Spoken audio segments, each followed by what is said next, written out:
Hi, everyone. I'm State Representative Mike Marin. Thank you for joining us this morning. I'm here today with my colleagues, Representative Avery Bourne and Representative Patrick Windhorst, to talk about one of the biggest issues facing our state today, and that issue is corruption. For decades, state government has fostered a culture of corruption that has led to scandal after scandal. It is time that we finally hit the reset button on this draconian system that has led to scandal after scandal. During my short tenure in Springfield, all I've seen is a majority party taking a go-it-alone approach to cleaning up this mess, ignoring real reforms and instead passing meaningless reforms that don't get to the root of the problem. A lot of times these large omnibus bills pass in the middle of the night with absolutely no input from our caucus or from the public. All this gets us is watered down legislation, providing the people with little more than a nice press headline, with actually not doing anything to address the fundamental issues that are plaguing the State House. Currently, one of the largest bribery schemes in the history of the state continues to unfold in the headlines. The investigation into ComEd and Public Official A is a prime example of why Illinois needs change. In February of 2020, I called on then Speaker Madigan to address this issue for the people of the state. But of course, we saw nothing and complete inaction and failed leadership on this very important issue. Unsurprisingly, former Speaker Madigan had no appetite for positive change in dealing with corruption. Good government reform groups in Illinois have spoken out about the current bill, agreeing that it does not go far enough and doesn't even scratch the surface on meaningful ethics reforms that our state drastically needs.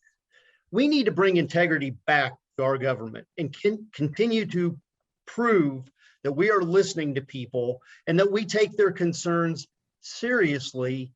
And we need to do this because we need to gain faith and trust back in state government because people have lost that faith and trust. I came to Springfield to bring honest, hardworking perspective from the 104th District to the heart of Illinois government. And I've been a vocal advocate protecting the rights and integrity of our district and the people that call Illinois home. Today, I'm calling on my Democratic House colleague to come to the table to work with us, to work with our caucus on meaningful, comprehensive ethics reform that focuses on transparency and common sense. It's time for my colleagues on the other side of the aisle to join me and our Republican members in standing up for these hardworking Illinoisans and say enough is enough. Now I will turn it over to my friend and colleague, Representative Avery Bourne. Thank you so much. I'm Avery Bourne, State Representative for the 95th District from Morrisonville. Good morning. I'm here to join my colleagues in calling for true, meaningful ethics reform and strong anti-corruption safeguards to be put in place. I don't have to state again, I think what Representative Marin stated so clearly, the urgent need in Illinois for true and meaningful ethics reform. But this bill that we may take up tomorrow in the legislature, Senate Bill 539, falls extremely short. And this isn't something new. We brought up many of our concerns with this bill in the debate on the House floor. Suggestions like, why in the world under your bill are legislators still allowed to lobby the city of Chicago? This isn't just an anecdote. We literally know that there are legislators who will still be able to lobby the city of Chicago if this bill goes into place. And during the Senate's press conference on this bill, they said that loophole was a suggestion of their colleagues who wanted to continue to lobby the city of Chicago. Under this bill, there's a loophole. They say that this bill will create a revolving door ban so that lawmakers can't immediately go and lobby their colleagues, but we know that there's a loophole that they would be able to. And most concerning to me and to our caucus is the lack of independence of the legislative inspector general. If we are ever going to get true and meaningful anti-corruption reforms in Illinois and true accountability for politicians, we need an independent legislative inspector general. The bill that they passed, Senate Bill 539, actually takes away some of the jurisdiction of the legislative inspector general and limits the scope of the investigations that she can investigate. It also doesn't include any of the really important reforms that she and previous legislative inspectors general have requested. These were concerns that we brought up on the House floor, but our concerns were then realized when Legislative Inspector General Pope announced her resignation following the passage of this bill, saying that her office is essentially a paper tiger. It was not a legislative priority to pass real ethics reform. And I think this should really be a call to lawmakers to wake up and pass something that isn't window dressing, but will actually get to the foundational problems that allow this culture of corruption in Springfield. That's why our caucus stands opposed to this bill. We need something that will actually make a change. And to make matters worse, the governor had the opportunity to use his amendatory veto power to change this bill and take away some of those parts that limit the legislative inspector general. But instead, the only change he made is a move to get rid of a federal hiring monitor over his agencies. So he's actually trying to bring less oversight to his own agencies through his amendatory veto. This is totally unacceptable to our caucus. We need something that is true and meaningful. I will join my colleagues in calling for Representative Burke and others to re-engage in true negotiations with our caucus to pass something that will really turn the tide in Springfield and give people faith in state government again. But we're not just calling on this. We actually have put forward dozens of proposals of our own throughout the years. We have some that are ready to go, could be voted on immediately. And for that, I will turn it over to my colleague, Patrick Windhorst. Thank you, Avery. Good morning. I'm 118th District State Representative Patrick Windhorst from Metropolis. I'm going to talk a little bit about the legislation that passed in the spring session that was amendatory vetoed by Governor Pritzker, as well as legislation that I've sponsored that would significantly enhance and strengthen the watered-down ethics bill awaiting veto override action. Going back just 2 years ago, Mike Madigan was Speaker of the House, and several Democratic politicians were engulfed in swirling corruption scandals as FBI raids, indictments, arrests, and prison sentences seemingly made weekly news. In his January 2020 State of the State address, Governor Pritzker said, "It's no longer enough to sit idle while under the table deals, extortion, or bribery persist.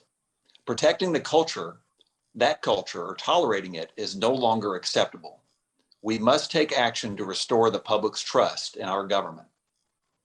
Now, I was appointed to be a member of the General Assembly's Joint Commission on Ethics and Lobbying Reform, which was created in response to the arrests and investigations of 2019. The commission met for several months and heard testimony and evidence from various witnesses. We finished most of our work, all except for completing and submitting our final report to the General Assembly. Despite other House and Senate committees finding a way to meet electronically, and despite my pleas and those of my colleagues, House and Senate Democrats leading the commission did not produce a final report or even meet with the commission to discuss it. Now, the latest iteration of ethics reform passed in an omnibus bill that I voted for back in May of 2021. That legislation was the only chance legislators had to vote on ethics reforms this year. I, along with others, had objections to that legislation because it did not go as far as was recommended during our commission hearings. But ultimately, many House Republicans voted yes because it was the only opportunity we thought we might ever have to codify at least some reform. Now, House Republicans believed that if the governor was serious about making good on his promise that protecting the culture of corruption is no longer acceptable, he should have used his amendatory veto power to enhance the weaker provisions of the bill. However, when Governor Pritzker's staff discovered a technical issue with the legislation, the governor issued only a narrow amendatory veto. Last spring, I filed House Bill 3396, an ethics omnibus bill that compiles many of the dozens of bills presented by Republican members, as well as taking into account the information we received from the Joint Commission on Ethics and Lobbying Reform. That bill sits in the Rules Committee. House Bill 3396 contains several provisions that would be improvements on the bill that passed the General Assembly this past spring. First, it would strengthen the revolving door prohibition. As we noted, the current version that passed the General Assembly is weak. It only has a 6-month provision, which has a very large loophole, meaning that once a General Assembly ends, an individual is then free, or former legislator is then free to begin lobbying, which could even be the next day. House Bill 3396 sets that time period at 1 year or the end of a person's term in office, whichever is longer. Second, House Bill 3396 gives more power to the Legislative Inspector General. It allows the LIG to have subpoena power without the approval of the Legislative Ethics Commission. It also requires that founder reports of the LIG be made public unless a 3/4 vote of the Legislative Ethics Commission would prevent it. In contrast, the Democrats' ethics legislation so impaired the LIG's ability to do her job that our current Legislative Inspector General submitted her resignation after the legislation passed, pointing out significant deficiencies in the bill in her letter of resignation. And finally, another note on local lobbying reform. Our bill would have a complete prohibition on local lobbying for compensation by a member of the General Assembly. It would not contain the loophole that exists in the Democratic legislation that passed this spring.